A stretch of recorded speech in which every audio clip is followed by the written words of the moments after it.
امریکہ سے کوئی بھی ممکنہ معاہدہ رہبر معظم مجتبی خامنائی کی اجازت کے بغیر نہیں کیا جائے گا۔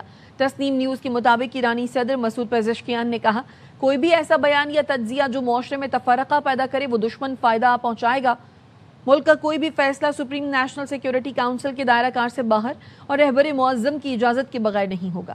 ملک چلانے کے لیے ایک ہی فیصلے اور سب کی فرما برداری کی ضرورت ہوتی ہے۔ امریکی وزیر خارجہ مارکو روبیو کہتے ہیں ایران سے معاملات میں گزشتہ 48 گھنٹے میں اہم پیش رفت ہوئی ہے، مزید اہم خبریں متوقع ہیں، آج ہی جاری کر دی جائیں گی۔ نئی دہلی میں نیوز کانفرنس میں مارکو روبیو نے مزید کہا کہ ایران سے ڈیل کے معاملے میں پیش رفت کے بارے میں احتیاط برتوں گا۔ There'll be, I believe, maybe more news coming out a little bit later today on this topic, and to the President to make further announcements on it. Suffice it to say that some progress has been made, significant progress, although not final progress has been made. I think we've made some progress. I'm always cautious when I say that because you can agree to things on paper, they actually have to be implemented. You can agree to things in writing, and then you actually have to go out and do it. And but I do think perhaps there is the possibility that over the next few hours the world will get some good news, at least with regards to the Straits and with regards to a process that can ultimately leave us where the President wants us to be, and that is a world that no longer has to be in fear or worry about an Iranian nuclear weapon. And so I do think there's some good news on that front, but not final news on that front. مشرق وسطی میں قیام امن اور امریکہ ایران اختلافات دور کرانے میں فیلڈ مارشل سید عاصم منیر کا نمایاں کردار ہے۔ بین الاقوامی میڈیا کا کہنا ہے فیلڈ مارشل کا دورہ ایران اعلیٰ سطح کی سفارتکاری ہے۔ پاکستان اور قطری حکام کے اہم کردار سے امریکہ اور ایران میں بریک تھرو ہوا، دونوں ممالک 24 گھنٹے کے اندر امن ڈیل کا اعلان کریں گے۔ ایرانی فوج کے خاتم الانبیاء مرکزی ہیڈ کوارٹرز کے ترجمان بریگیڈیئر جنرل ابراہیم ذوالفقاری کہتے ہیں مستقبل میں معاہدہ ہونے کی صورت میں بھی آبنۂ ہرمز مکمل طور پر ایرانی انتظامیہ کے کنٹرول میں رہے گی۔ آبنۂ ہرمز سے ٹرانزٹ کے راستے، اوقات اور میری ٹائم لائسنس کا اجرا ایرانی حکام ہی کریں گے۔ اس سے پہلے امریکی صدر نے کہا تھا کہ ایران سے ڈیل کی صورت میں آبنۂ ہرمز کھل جائے گی۔ ترک صدر نے امریکی ہم منصب کے ساتھ ٹیلی کانفرنس میں شرکت کی۔ ایکس پر لکھا، ٹیلی کانفرنس میں ایران اور مشرق وسطی کی صورتحال پر تبادلہ خیال کیا گیا۔ ترکی ہمیشہ مسائل کے حل کے لیے مذاکرات اور سفارتکاری کو ترجیح دیتا ہے۔ ایران کے ساتھ ممکنہ معاہدے کے نفاذ میں ہر قسم کی مدد کے لیے تیار ہے۔ آبنۂ ہرمز سے آزادانہ آمد و رفت سے متعلق معاہدے سے خطے میں استحکام کو فروغ ملے گا، عالمی معیشت کو ریلیف حاصل ہوگا۔ ترک صدر نے کہا، امن میں سب کی فتح ہے۔ ترکی ایسے نئے دور کا خواہاں ہے جس میں خطے کے ممالک ایک دوسرے کے لیے خطرہ نہ ہوں۔ برطانوی وزیر اعظم نے امریکہ اور ایران کے درمیان ممکنہ معاہدے میں پیش رفت کا خیر مقدم کیا ہے۔ کیئر سٹارمر نے ایکس پر لکھا کہ ایک ایسے معاہدے کی ضرورت ہے جو تنازع ختم کرے اور آبنۂ ہرمز میں آزاد جہاز رانی کو یقینی بنائے۔ برطانوی وزیر اعظم نے واضح طور پر لکھا، ایران کو جوہری ہتھیار بنانے کی اجازت نہیں دینی چاہیے۔ حکومت عوام کو اس تنازع کے اثرات سے بچانے کے لیے ہر ممکن کوشش جاری رکھے گی۔ دیر پا سفارتی حل حاصل کرنے کے لیے اپنے بین الاقوامی شراکت داروں کے ساتھ مل کر کام جاری رکھیں گے۔ وفاقی وزیر داخلہ اور وزیر اعلیٰ بلوچستان کی زیر صدارت اہم اجلاس ہوا ہے جس میں آئی جی بلوچستان نے چمن پھاٹک کے قریب دھماکے کی ابتدائی رپورٹ پیش کی۔ معصوم لوگوں پر بزدلانہ حملے کی مذمت کی گئی، شہداء کے خاندانوں سے ہمدردی و تعزیت کی گئی۔ اس موقع پر وزیر داخلہ نے کہا، وفاقی حکومت دکھ کی گھڑی میں بلوچستان حکومت کے ساتھ کھڑی ہے۔ درندوں نے معصوم لوگوں کو نشانہ بنا کر بدترین سفاکیت کا مظاہرہ کیا۔ شہداء کی عظیم قربانیوں کو ہمیشہ یاد رکھا جائے گا۔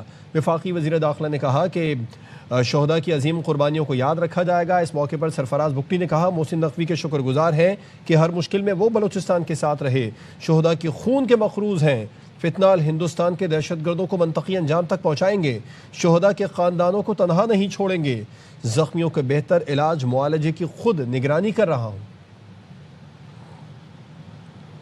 بلیٹن میں سب سے پہلے بات ہوگی ہانگزو میں وزیر اعظم شہباز شریف نے علی بابا ہیڈ کوارٹرز کا دورہ کیا۔ وزیر اعظم شہباز شریف نے علی بابا گروپ کے ایگزیکٹو چیئرمین جوزف سائی سے ملاقات کی۔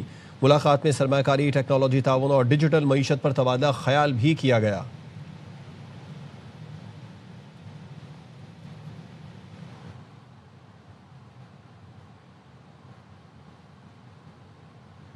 اور شہباز شریف نے Pakistan China business to business investment conference سے خطاب کرتے ہوئے کہا، پاکستان جلد خطے کی ترقی کے اس سفر میں چین کا اہم قدم ہوگا۔ انہوں نے کہا کہ 30% ایم او یوز اربوں ڈالرز کے معاہدوں میں بدل چکے ہیں۔ وزیر اعظم نے چینی سرمایہ کاروں کو پاکستان میں سرمایہ کاری کی دعوت دے دی۔ sign MOUs of worth billions of dollars, starting from Shenzhen and here today in Hangzhou. And I think these MOUs now need to be converted into agreements. 30% of these MOUs have been converted into agreements which most definitely run into a few $billion. We have a very young population that we have undertaken programs at the federal level and provinces of Pakistan where we are empowering our youth. I would, for today's meeting, list 4 areas for our joint cooperation. Agriculture, having opportunities to improve our per acre yields. We expect that we can increase our agri-product trade to China by about $10 billion. IT and AI, there is huge potential. City of Karachi, we have, by the grace of God, come up with a special economic zone at this port city. I would like to offer this opportunity to all of you to come forward, and we are going to offer land to you on long-term basis in terms of lease. We would like to invite you to come to Pakistan, bring your plant and machinery in those areas and have joint ventures with Pakistani entrepreneurs. Mines and minerals is also one very important area where Pakistan has large deposits. Pakistan is looking for expertise, experience, investments, not loans, not aid, not handouts, because handouts, aid never made a nation vibrant, never made a nation stand on its own feet.